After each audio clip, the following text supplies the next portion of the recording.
Madame, Monsieur, bonsoir. Merci de votre fidélité à notre chaîne. C'est l'heure du journal. À présent, les principaux titres de l'actualité.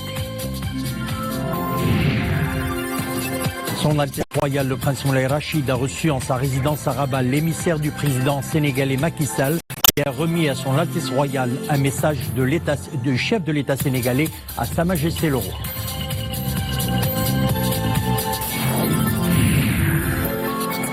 Le Siam souffle sa 13e bougie. Le Salon international de l'agriculture du Maroc a comme invité d'honneur cette année les Pays-Bas, une superpuissance agricole. Visite guidée au pavillon hollandais avec nos envoyés spéciaux.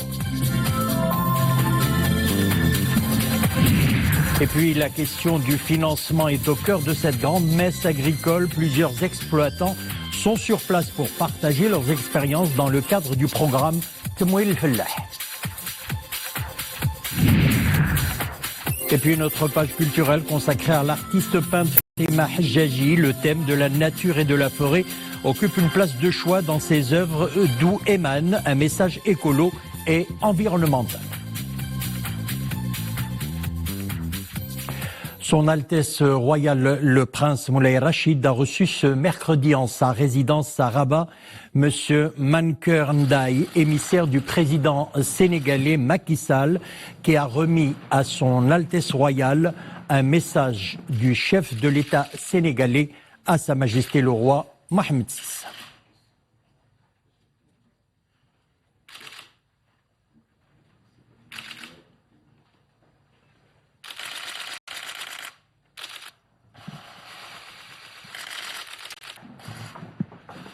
Oh, boy, can't see me.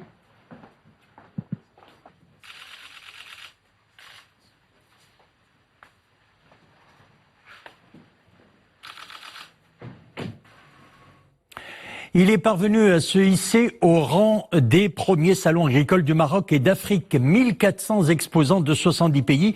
Le Siam 2018 souffle sa 13e bougie. Le Siam a comme invité d'honneur cette année les Pays-Bas, une superpuissance agricole à la pointe de la technologie et de la recherche agronomique et alimentaire. Le pavillon néerlandais rassemble plusieurs entreprises pionnière en matière de développement durable de l'agriculture. Le reportage est signé de nos envoyés spéciaux, Mehdi Aïssi, Amin Sharqawi, Nisrine Aouzdar. Cette société hollandaise est spécialisée dans la production et la commercialisation de semences sélectionnées. Cela fait 20 ans qu'elle exerce son activité dans la région de Souss-Massa. Le marché national n'a plus de secret pour elle. Ses clients se comptent par centaines. Le Siam est une occasion d'en attirer d'autres. Notre société réalise d'excellents résultats, nous aspirons toujours à mieux, d'où notre présence ici.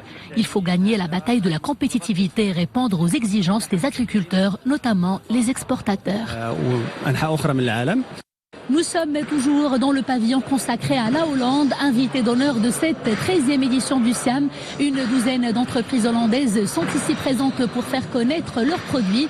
Des entreprises qui opèrent dans différents secteurs, dont l'horticulture. Vous le savez, la Hollande est la plaque tournante du marché mondial des fleurs. Elle est d'ailleurs le premier producteur européen.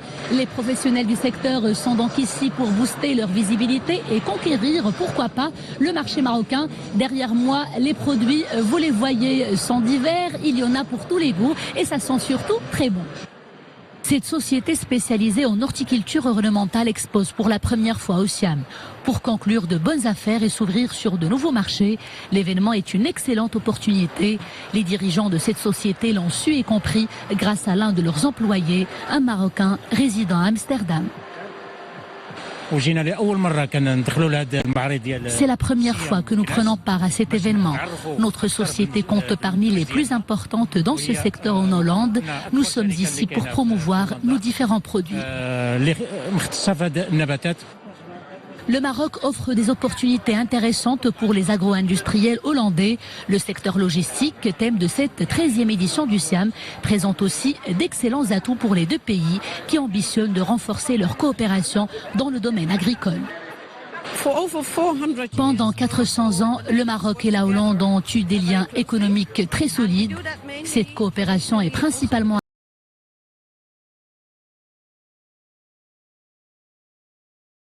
13e édition du Siam. Le choix de la Hollande en tant qu'invité d'honneur n'est pas fortuit. La coopération agricole entre Rabat et Amsterdam ne cesse de se renforcer. Les filières de l'horticulture et la production laitière dominent largement ce partenariat riche et fructueux. Et puis la question du financement est au cœur de cette grande messe agricole avec ses différents partenaires. Le groupe Crédit Agricole du Maroc accompagne les petits et moyens agriculteurs pour développer leurs activités. Plusieurs exploitants ont fait le déplacement à Meknès pour partager leurs expériences, réussies d'ailleurs dans le cadre du programme Temouil Fellah. Nous retrouvons nos envoyés spéciaux, Brahim El-Routi, Mehdi Aïssi et Nisrine Oustar. Expliquer avec des mots simples les techniques bancaires aux agriculteurs novices en la matière est l'objectif de cette rencontre. Des experts, mais également des agriculteurs aguerris ont pris la parole pour partager leurs expériences. Nous aidons les agriculteurs à corriger certaines idées reçues sur la banque. Par exemple, il y a des agriculteurs qui épargnent d'importantes sommes d'argent et qui finissent par se faire voler leur épargne. Nous essayons donc de leur expliquer qu'il est beaucoup plus pratique de placer cet argent en banque. En plus, ce n'est pas très coûteux. L'aide accordée dans le cadre du programme Temouil Fellah n'est pas uniquement d'ordre financier. Il est également question d'encadrer les agriculteurs afin de mieux gérer les dépenses et d'augmenter les revenus. Les résultats se font ressentir sur le terrain.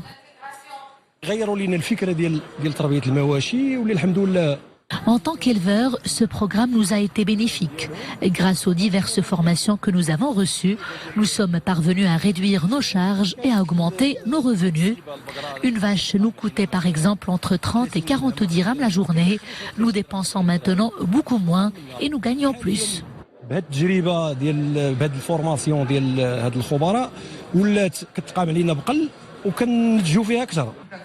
Avec ses partenaires, notamment l'Agence française de développement, le groupe Crédit Agricole du Maroc a conduit plusieurs études pour mieux cibler ses actions et aider les petits flahs dans les zones les plus reculées. C'est une étude qui a été conduite par l'IRD, l'Institut de recherche et de développement, et donc dont les résultats sont présentés ce matin dans le cadre de ce forum. Elle montre notamment donc l'importance majeure de la contribution au travail agricole, mais aussi de la contribution à l'activité génératrice de revenus. Nous avons développé un programme aujourd'hui dans 4 régions qui a bénéficié à 6 000 personnes. Et l'objectif, c'est d'atteindre à terme 20 000 personnes. Et donc ça, c'est le premier programme. Le deuxième, il est affecté aux petites coopératives. C'est un programme de renforcement de capacité technique et de gestion. Et on l'a fait en partie en partenariat avec l'ambassade des Pays-Bas, qui est aujourd'hui pays d'honneur dans la région de Doukkala. Au Maroc, près de 70% du tissu agricole est composé de petites et moyennes exploitations dont la majorité est exclue du financement bancaire classique en raison de leur fragilité économique. Le Maroc, modèle vert de l'Afrique, l'expérience marocaine dans le domaine agricole intéresse plusieurs pays du continent. Le ministre d'État, ministre de l'Agriculture, de l'Élevage et de la Pêche du Congo, l'a souligné d'ailleurs lors de ses entretiens avec le ministre de l'Agriculture, de la Pêche maritime, du Développement rural et des eaux et forêts. On retrouve nos envoyés spéciaux, Mehdi Aïssi, Amin Sharkaoui, et on retrouve donc Nisrine Oustar. Aujourd'hui, la modernisation de l'agriculture s'impose à travers l'utilisation de technologies nouvelles, à travers la mécanisation, à travers l'irrigation des terres et bien d'autres voies. C'est ce qu'on rencontre ici. Nous sommes intéressés par toutes ces expériences parce que nous sommes au début de notre du démarrage du prochain plan national de développement où l'agriculture va occuper une place prépondérante. Donc ce salon nous a intéressés à plusieurs titres. Je me suis entretenue avec Monsieur le ministre pour me présenter, pour de la FAO au Maroc et parler ensemble des grandes orientations de notre coopération. Et puis la récolte céréalière au titre de la campagne agricole 2017-2018 enregistre un chiffre record. Cela a été annoncé lors des 10e assises de l'agriculture. La production prévisionnelle est estimée à 98,2 millions de quintaux. C'est plus de 3% par rapport à l'année dernière. Un chiffre dévoilé donc par le ministre de l'Agriculture, de la Pêche maritime, du Développement rural et des eaux et forêts. Nissi El Hamdaoui. La céréaliculture augure de meilleures performances. La production prévisionnelle des 3 céréales principales est estimée à 98,2 millions de quintaux, soit une hausse de 3% par rapport à la campagne précédente. On s'attend à une production de 48,1 millions de quintaux de blé tendre, d'à peu près 23 millions de quintaux de blé dur et de 27,3 millions de quintaux d'orge. Cette performance s'explique par un rendement moyen record de 21,8 quintaux par hectare, soit une augmentation de 23% par rapport à la campagne précédente. La céréaliculture est donc dans le vert. Le secteur est en train de récolter le fruit des actions engagées dans le cadre du plan Maroc Vert auprès des agriculteurs et de la profession agricole. Et dire que tout cela a été rendu possible malgré le retard des pluies. La météo n'a donc pas eu raison du moral des agriculteurs. Ces derniers se sont montrés réactifs. C'est ce qui a d'ailleurs favorisé le semis d'1 million d'hectares en l'espace d'une semaine. Selon le ministère de l'Agriculture, la campagne agricole 2017-2018 a connu un déroulement favorable, voire exceptionnel. La régularité et la bonne répartition de la pluviométrie dans l'espace et dans le temps pendant la période décembre-avril y est pour beaucoup, malgré le mauvais départ engendré par le retard des pluies d'automne. L'actuelle campagne a donc enregistré un cumul de précipitations de 370 mm supérieur de 16% à la normale. La réserve des barrages frôle les 9 milliards de mètres cubes contre 7 milliards de mètres cubes en 2017 à la même date. Agriculture, toujours au Maroc, la culture du cerisier est essentiellement localisée dans les provinces de Chefchaouen, Akhnifrach, Misset, Esni, mais surtout à Ain Louh dans la province d'Ifrane. Appelé le bijou sucré du Maroc, sa production à Ain Louh atteint les 5600 tonnes. Le mois d'avril, c'est la période de la floraison et de l'entretien des surfaces cultivées. Ahmed Fadeli, Zakaria Moukimbil. La localité de Toufsalt, dans la commune de Ain Louh. Ici, de larges étendues plantées d'arbres fruitiers sur une superficie de 15 600 hectares. 1400 hectares sont consacrés à la culture du cerisier. En cette période, les arbres sont en floraison. Les agriculteurs s'activent à traiter les champs avec des pesticides. La production atteint 5600 tonnes par an, un record au niveau national. Cette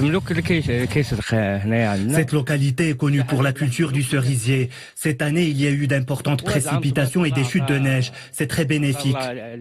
Grâce au plan Maroc Vert, l'activité agricole se poursuit toute l'année. On entreprend jusqu'à la cueillette des fruits. Le développement de la production contribue à l'augmentation du chiffre d'affaires estimé à 5 milliards de centimes. Grâce au plan Maroc Vert, les superficies cultivées de cerisiers sont passées de 140 hectares à 1400 hectares. Des coopératives œuvrant dans ce domaine ont aussi vu le jour. Le plan Maroc Vert contribue fortement à développer la culture du cerisier. La production s'améliore. On cherche à valoriser ce fruit avec la confection de confitures, de vinaigre ou de sirop.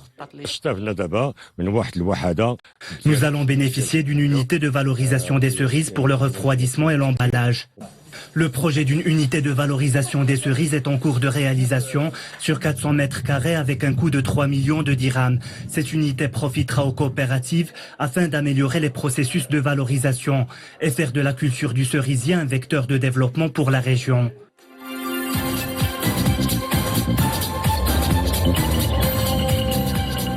L'actualité internationale, nous l'entamons par le dossier syrien et on va à Bruxelles où s'est tenue la conférence des donateurs. La communauté internationale s'est engagée à consacrer 4,4 milliards de dollars, environ 3,6 milliards d'euros à l'aide humanitaire fournie en 2018 à la population et aux réfugiés syriens. C'est ce qu'a fait savoir ce mercredi le chef de l'agence d'aide de l'ONU. Alors que la situation humanitaire continue de se détériorer en Syrie à cause du conflit qui déchire le pays, l'ONU espérait réunir 9 milliards de dollars pour venir en aide aux 6 millions de personnes déplacées à l'intérieur du pays et aux plus de 5 millions de Syriens réfugiés dans les pays voisins, notamment la Turquie, au Liban et en Jordanie. Profond désaccord entre la France et les États-Unis au sujet du dossier nucléaire iranien. En visite à Washington, le président français Emmanuel Macron et le président américain ont évoqué lors de leurs entretiens leur volonté d'aboutir à un nouvel accord avec l'Iran. Vous connaissez ma position, c'est un mauvais accord, a déclaré Donald Trump. Sur l'Iran, nous allons inscrire ce sujet dans les défis de la région, a de son côté déclaré Emmanuel Macron. Triple attentat suicide au Pakistan. C'est à Quetta. 6 policiers ont été tués. Il y aurait également 15 blessés.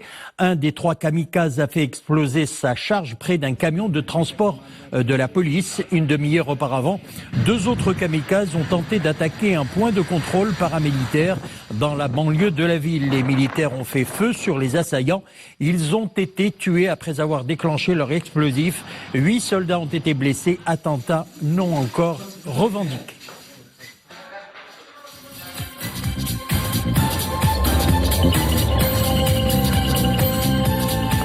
Retour chez nous et là nous allons parler de sport équestre. Le magazine Maroc Équestre a célébré les cavaliers marocains qui se sont illustrés en 2017 ainsi que d'autres personnalités appartenant au monde équestre et ce lors de la soirée de gala annuelle Trophée Maroc Équestre organisée hier soir à Rabat. Lors de la soirée de gala qui coïncide avec le 60e anniversaire de la Fédération royale marocaine des sports équestres, un vibrant hommage a été rendu à tous les anciens et actuels présidents de la fédération ayant pleinement contribué à la promotion de la discipline, notamment son Altesse royale la princesse Lalla Amina de 1999 à 2012 et l'actuel président Moulay Abdallah El Alaoui. Cette soirée a été également l'occasion de rendre hommage à titre d'encouragement aux jeunes espoirs et membres de l'équipe nationale marocaine de saut d'obstacles Sami Coleman. Tanger serait-elle devenue ou redevenue cette cité littéraire qui a inspiré tant d'écrivains au cours des dernières décennies? Ce qui est sûr, c'est que durant son 22e printemps des livres et des arts, qui s'est achevé ce dimanche soir, la ville a offert une place de choix à la littérature pour qu'elle soit accessible au plus grand nombre. Plusieurs formules étaient d'ailleurs proposées. Le reportage est signé Asma Tazi et Dominique Orlando. La littérature était donc à la fête ce dernier week-end à Tanger et elle le fut pour y parvenir, présentée sous différentes formes. Sous forme de rencontres plutôt classiques et de dédicaces volontiers approuvées par les auteurs, comme ce fut le cas avec l'écrivain marocain Mahi Bin, qui est également artiste peintre et sculpteur. Une double casquette qui a fait de lui l'homme bien à sa place à ce 22e printemps des livres et des arts de Tanger. Si on te dit cette info, tu dis on peut faire une analyse. J'ai traîné à écrire ce livre. J'avais pas trop envie de l'écrire parce que il y a une certaine intimité, il y a des gens encore vivants, tout ça. Je ne voulais pas blesser ni, mais j'ai fini par le faire parce que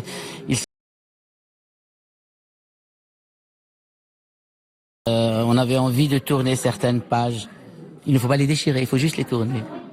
Pouvons-nous étouffer le vieux, le long remords qui vit, s'agite et se tortille? Autour d'une table ronde ou lors d'une conférence dialoguée, la littérature a également été déclinée par une succession de lectures, d'ouvrages romanesques ou poétiques, mais aussi par des rencontres dites musicales. Ici, M. Marek Alter, qui était accompagné au piano par une virtuose de Tchaïkovski, et cela pour aborder la place des femmes dans l'islam. Sans Khadija, il n'y a pas d'islam. faut lire, tout simplement. Hein, c'est que Mahomet s'est marié avec Khadija, il est déjà marié avec elle pendant 15 ans quand il découvre Dieu un. Elle a 15 ans plus que lui. C'était une grande femme, c'est une femme forte. Hein. La Mahala, le parlement de la Mecque avait peur d'elle. Et d'un seul coup, les descendants de ces femmes deviennent de rien. On ne les entend plus. C'est pas normal.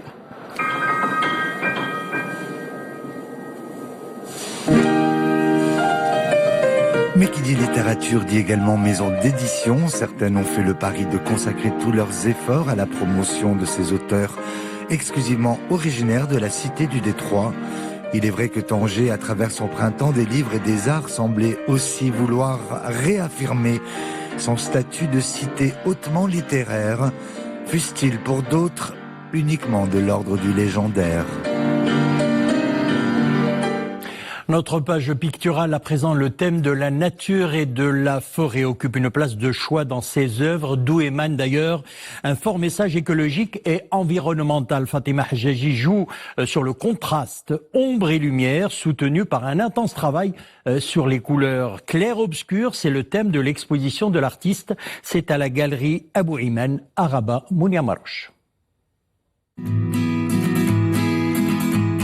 La forêt dans tous ses états d'âme surgit instantanément de ses toiles. Parfois gaie et verdoyante, mais souvent triste et sombre. Les variations des couleurs révèlent tous les visages de la nature. L'artiste Fatima El-Hadjaji voit la vie en vert et attire notre attention sur la détresse de l'écosystème. J'ai travaillé sur plusieurs matériaux. Par exemple, j'ai travaillé sur le charbon pour montrer des arbres calcinés suite aux incendies que vivent certains espaces verts. J'ai montré dans certains travaux l'invasion du béton sur la forêt.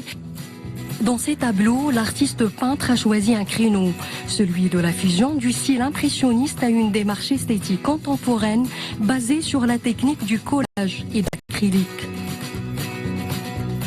Les œuvres de Fatima Hadjaji nous apprennent à regarder, à mieux regarder et à être au plus près du monde, au plus près de l'écosystème, des paysages, de la nature, des humains.